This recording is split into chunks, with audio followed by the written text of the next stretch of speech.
Minamahal kong Theophilus, sa aking unang aklat, isinulat ko ang lahat ng ginawa at itinuro ni Jesus mula nang nagsimula siya sa kanyang gawain hanggang sa araw na dinala siya sa langit. Matapos siyang mamatay at mabuhay muli, makailang beses siyang nagpakita sa kanyang mga apostol sa iba't ibang paraan para patunayan sa kanila na muli siyang nabuhay. Sa loob ng 40 araw, nagpakita siya sa kanila at nagturo tungkol sa paghahari ng Diyos.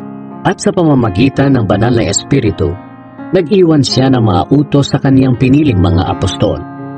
Isang araw noon, habang kumakain sila kasama ni Jesus, sinabi niya, "Huwag muna kayong umalis sa Jerusalem.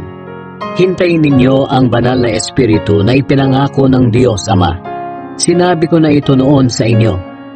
Nagbautismo si Juan sa tubig, ngunit makalipas lang ang ilang araw ay babautismohan kayo sa banal na Espiritu."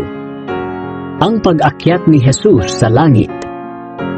Minsan nang nagtitipon sila, tinanong nila si Jesus, "Panginoon, ito na po ba ang panahon na ibabalik ninyo ang kaharian ng Israel?" Sumagot si Jesus, "Hindi pinahihintulutan ng Ama na malaman ninyo kung kailan mangyayari ang mga bagay na itinakda niya. Ngunit pagdating ng banal na Espiritu sa inyo, bibigyan niya kayo ng kapangyarihan at ipapahayag ninyo ang mga bagay tungkol sa akin. Mula rito sa Jerusalem hanggang sa buong Judea at Samaria at hanggang sa buong mundo."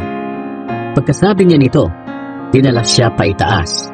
At habang nakatingin sila sa kaniya na pumapaitaas, tinakpan siya ng ulap at agad na nawala sa kanilang paningin.